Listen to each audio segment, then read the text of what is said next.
ଯଦି ତୁମେ ଆଇଟି ସେକ୍ଟରରେ କାମ କରୁଛ, ତୁମେ ରିଅଲ୍ କନଫିଡେଣ୍ଟରେ ତୁମେ କିଛି ବି ଜିନିଷ ଏମିତି ଶିଖ କି ତୁମର କୋଡ଼ିଙ୍ଗ ହଉ କି ତୁମେ ଯେଉଁ ବି ପ୍ରୋଫାଇଲରେ ତୁମେ ଇଣ୍ଟରେଷ୍ଟ ଅଛ, ଡେଭଅପ୍ସ ହଉ, ଡାଟା ସାଇନ୍ସ ହଉ, ତ ଯାହା ବି ଆଜିକାଲି ଏଏମଏଲ୍ ଇଞ୍ଜିନିୟର ହଉ, ତ ଯେଉଁ ବି ପ୍ରୋଫାଇଲ୍ ଆଜିକା ମାର୍କେଟରେ ଆଗକୁ ଯାଉଛି, ଆଜିକା ମାର୍କେଟରେ ଗ୍ରୋ କରୁଛି, ଡେଭଲପମେଣ୍ଟ ସବୁଦିନ ଗ୍ରୋ ଅଛି। ଡେଭଲପମେଣ୍ଟ ଶିଖିଲେ ତୁମେ ଭଲସେ ଶିଖିବାକୁ ଟ୍ରାଏ କର। ତୁମେ ରିଜ୍ୟୁମ୍ ବନାଅ ଭଲସେ।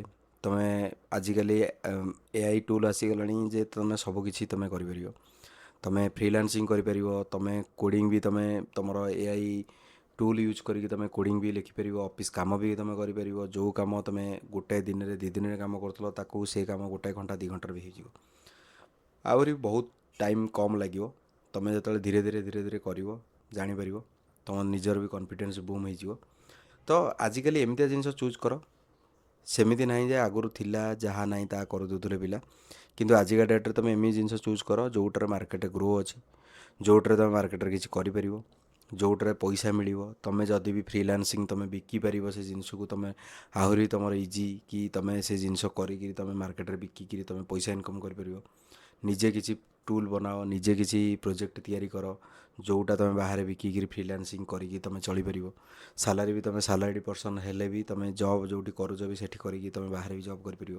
ସେଇଟା ମ୍ୟାଟର୍ କିଛି ନାହିଁ ତୁମେ ପର୍ଟିକୁଲାର ଗୋଟେ ଜାଗାରେ 9-10 ଘଣ୍ଟା କାମ କରିକି ତୁମେ କାମ କରିବ, ସେଇଟା ମ୍ୟାଟର୍ ନାହିଁ। ଆଜିକା ଡେଟ୍ରେ ସବୁ ଇଜି ହେଇଗଲାଣି। ଫ୍ରିଲାନ୍ସିଂରେ ତୁମେ ଭିଡ଼ିଓ ଏଡ଼ିଟିଂ କରିପାରିବ, ଫ୍ରିଲାନ୍ସିଂରେ ତୁମେ ଭିଡ଼ିଓ କାହା ପାଇଁ ୟୁଟ୍ୟୁବ୍ ଭିଡ଼ିଓ ବନେଇ ପାରିବ, ଏଡ଼ିଟ୍ ବି କରିପାରିବ, ତୁମେ ଥମ୍ବନେଲ୍ ବନେଇ ପାରିବ।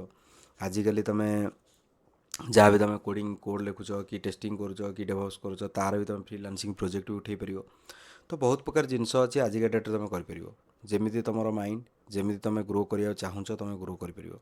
ଗିଟହବ୍ର ପ୍ରୋଫାଇଲ୍ ବନାଅ। ଯଦି ତୁମେ କିଛି ବି ପ୍ରୋଫାଇଲ୍ ତୁମେ କୋଡ଼ିଂ କରୁଛ, ଟେଷ୍ଟିଂ କରୁଛ, ଡେଭଲପ୍ କରୁଛ, ତା'ର ଭଲ ଭଲ ପ୍ରୋଜେକ୍ଟ ତୁମେ ଆଜିକାଲି ନେଇକିରି ନିଜେ ନିଜେ କରିକି ତୁମେ ମାର୍କେଟରେ ସୋ ଅପ୍ କରିକି ତୁମେ ଷ୍ଟାର୍ଟଅପ୍ କମ୍ପାନୀରେ ତୁମେ ଦେଖାଇ ପାରିବ। କି ଫ୍ରିଲାନ୍ସିଂ ତୁମେ ଯଦି ପ୍ରୋଜେକ୍ଟ ଉଠାଉଛ, ଫ୍ରିଲାନ୍ସିଂରେ ତୁମେ କରିପାରିବ। ତ ତୁମର ଧୀରେ ଧୀରେ ତୁମର ବି ନିଜେ ବି ଗ୍ରୋ କରିପାରିବ। ୱିଥ୍ ଆଜିକାଲି ଚାଟ୍ ଜିପିଟି ହେଇଗଲା, ଏଆଇ କ୍ଲଡ୍ ହେଇଗଲା, ଆଣ୍ଟିଗ୍ରାଭିଟି ୟୁଜ୍ କରି କ୍ଲଡ୍ ୟୁଜ୍ କରିକି ତୁମେ ପ୍ରୋଜେକ୍ଟ ବି ୟୁଜ୍ କରିପାରିବ। ଗିଟହବ୍ କୋପାଇଲଟ୍ ହେଇଗଲା, ତ ବହୁତ ପ୍ରକାର ଟୁଲ୍ ଆଜିକାଲି ହେଇଗଲାଣି। ତ ଜେମିନାଇ ହେଇଗଲା, ତ ବହୁତ ପ୍ରକାର ଟୁଲ୍ ୟୁଜ୍ କରି ତୁମେ ନିଜେ ନିଜେ ପ୍ରୋଜେକ୍ଟ କରିକିରି ବି ତୁମେ ନେଇ ଆଣି ଥୋଇପାରିବ। ଆଗକୁ ତୁମକୁ ପଇସା ମିଳିବ, ୱିଥ୍ ତୁମର କନଫିଡେନ୍ସ ବୁମ୍ ହେବ। ତୁମେ ନିଜେ ବି କମ୍ପାନୀ ଚାହିଁଲେ ବି ତୁମେ ନିଜେ କମ୍ପାନୀ ଗୋଟେ କ୍ରିଏଟ୍ କରିପାରିବ। ତ ବହୁତ ପ୍ରକାର ଜିନିଷ ଆଜିକା ଡେଟ୍ରେ ଆଜିକା ମାର୍କେଟରେ ହେଇଗଲାଣି। ଆଗରୁ ଏତେ ଜିନିଷ ମାର୍କେଟରେ ନଥିଲା। ଆଗରୁ ପିଲା ଏତେ ଗ୍ରୋ ନଥିଲେ। ଆଗରୁ ମାଇଣ୍ଡ ସେଟ୍ ଏତେ ସେଇଭଳିଆ ନଥିଲା କି ନିଜେ ଗୋଟେ କମ୍ପାନୀ କ୍ରିଏଟ୍ କଲାଭଳି। କିନ୍ତୁ ଆଜିକା ଡେଟ୍ରେ ଏବେ ଯେଉଁ ଜିନିଷ ହେଇଗଲାଣି, ତୁମେ ଯାହା ଚାହିଁବ ତାହା ମାର୍କେଟରେ ତୁମେ କରିପାରିବ। ଯାହା ଚାହିଁବ ତୁମେ ତା ସେ ଜିନିଷକୁ ନେଇ ଆଣି ଥୋଇପାରିବ। ତ ବର୍ତ୍ତମାନ ଏବେ ଯେଉଁ ସିଚୁଏସନ୍, ତୁମେ ସବୁ ଜିନିଷ କରିକି ନେଇ ଆଣି ଥୋଇପାରିବ। ଆଉ ଆଜିକା ଡେଟ୍ରେ ତୁମେ କାହା ଉପରେ ଡିପେଣ୍ଡାଣ୍ଟ ହୁଅନି। ତୁମେ ଆଜିକାଲି ନେଟ୍ରେ ସବୁ ହେଇଗଲାଣି। ଆଜିକାଲି ୟୁଟ୍ୟୁବ୍ରେ ସବୁ ପ୍ରୋଜେକ୍ଟ ମିଳିଗଲାଣି। ଆଜିକାଲି ତୁମକୁ ଯେଉଁଠି ତୁମେ ଯାହା ଖୋଜିବାକୁ ଚାହିଁବ, ତୁମକୁ ସବୁ ଜିନିଷ ସବୁ ଜାଗାରେ ଆଭେଲେବୁଲ୍ ଅଛି। ଆଉ ଗୋଟେ ରହିଲା, କାହାକୁ ଯଦି ତୁମେ ଭାବିଛ କି ମୋତେ ଜବ୍ ମିଳୁନି, ମୋତେ ଜବ୍ ମିଳିବନି, ତ ତୁମର କନଫିଡେନ୍ସ ଲୁଜ୍ ହେଇଗଲାଣି, ତ ତୁମେ ଦେନ୍ ଷ୍ଟାର୍ଟ କର ଫ୍ରିଲାନ୍ସିଂ। ଷ୍ଟାର୍ଟ କର। ତୁମେ ଯାହା ବି ଜବ୍ ତୁମକୁ ଛୋଟ ହେଉ ବଡ଼ ହେଉ ଜବ୍ ମିଳୁଛି, ତୁମେ ଫାଷ୍ଟ ଏଣ୍ଟ୍ରି କରିବା ପାଇଁ ଏଣ୍ଟ୍ରି କରିକିରି ଧୀରେ ଧୀରେ ତୁମର ସାଇଡ଼୍ ହସଲ୍, ତୁମେ ଯାହା ବି ଯେଉଁଥିରେ ଇଣ୍ଟରେଷ୍ଟ ଅଛ, ତୁମେ ସେ ଇଣ୍ଟରେଷ୍ଟ ଜିନିଷ ଉପରେ ତୁମେ କାମ କର। ବିଜନେସ୍ କରିବାକୁ ଚାହୁଁଛ, ବିଜନେସ୍ ଷ୍ଟାର୍ଟ କର। ଫେଲର୍ ହେବ, ଫେଲର୍ ହେଲେ ବି ତୁମେ ଧୀରେ ଧୀରେ ଫେଲର୍ ହେଇକି ତୁମେ ସକ୍ସେସ୍ ହେବ। ଏମିତି କେଉଁ ଜିନିଷ ନାହିଁ। ସମସ୍ତେ ଷ୍ଟାର୍ଟିଂରୁ ସକ୍ସେସ୍ ହେଇଯାଇଛନ୍ତି। ସମସ୍ତେ ଫେଲର୍ ହେଲା ପରେ ଧୀରେ ଧୀରେ ସକ୍ସେସ୍ ହେଇଛନ୍ତି। ତ ସେମାନେ ହେଇପାରୁଛନ୍ତି, ତୁମେ ବି ହେଇପାରିବ। ତ ଏମିତିରେ କେଉଁ ଜିନିଷ ନାହିଁ ତୁମେ ବି କରିପାରିବ ନାହିଁ। ଆଜିକା ଡେଟ୍ରେ ସବୁ ଜିନିଷ ତୁମେ କରିପାରିବ।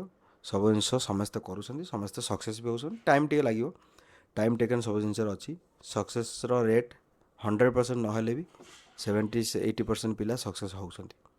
ତ ଆଜିକା ଡେଟ୍ରେ ଯେଉଁ ବି ତୁମେ ପ୍ରୋଜେକ୍ଟ ଉଠାଉଛ, ସେ ପ୍ରୋଜେକ୍ଟ ନିଅ, ତାକୁ ଟାଇମ୍ରେ ତୁମେ ସବମିଟ୍ କର। ଫ୍ରିଲାନ୍ସିଂ ଯଦି ତୁମେ କରୁଛ, ଯେଉଁ ବି ପ୍ରୋଫାଇଲ୍ ତୁମେ ଭିତରେ ଫ୍ରିଲାନ୍ସିଂ କରୁଛ, ତ ତୁମେ ସେ ପ୍ରୋଜେକ୍ଟ ତୁମେ ବିଡ଼ିଂ ଯେଉଁ ଭ୍ୟାଲୁ ରହୁଛି, ବିଡ଼ିଂ ଭ୍ୟାଲୁ ହିସାବରେ, ବିଡ଼ିଂ ଟାଇମ୍ ହିସାବରେ ତୁମେ ଯଦି ଜଲ୍ଦି ସବମିଟ୍ କରିଦେଉଛ, ତୁମକୁ ଆହୁରି ବି କ୍ଲାଏଣ୍ଟ, ଭଲ ଭଲ କ୍ଲାଏଣ୍ଟ ତୁମକୁ ଆପ୍ରୋଚ୍ କରିବେ କି ନାଇଁ ମୋର ଏ ପ୍ରୋଜେକ୍ଟ ଯେତେ ଜଲ୍ଦି ସରିଗଲା, ମୋତେ ଆଉ ଗୋଟେ ପ୍ରୋଜେକ୍ଟ ତୁମ ସହିତ କାମ କରିବାର ଅଛି। ତୁମେ ସେ ପ୍ରୋଜେକ୍ଟ କରିକିରି ବି ସେଇଟା ତୁମେ ନେଇ ଆଣି ଥୋଇପାରିବ। ତ ଆଜିକା ଡେଟ୍ରେ ତୁମେ ଯଦି ବି ତୁମେ ଜବ୍ ପର୍ସନ୍ ଅଛ, ସେଭିଂ କରିବାକୁ ଅଧିକ ଟ୍ରାଏ କର। ଖର୍ଚ୍ଚ କମ୍ କରିବାକୁ ଟ୍ରାଏ କର। ଧୀରେ ଧୀରେ ତୁମେ ସେଭିଂ କଲେ ତୁମ ସେଭିଂର ମାଇଣ୍ଡ ସେଟ୍ ହେଇଯିବ। ଆଜିକା ମାର୍କେଟରେ ଯେଉଁ AI ଆସିଲାଣି, ମାର୍କେଟ ଧୀରେ ଧୀରେ ଟପ୍ ହେଇକା ଯାଉଛି। ତୁମେ ଧୀରେ ଧୀରେ ତୁମକୁ ନିଜକୁ ନିଜେ ଗ୍ରୋ କର, ଆଗକୁ ତୁମର ବି ଭଲ ହେବ। ଏତିକି ରହୁଛି।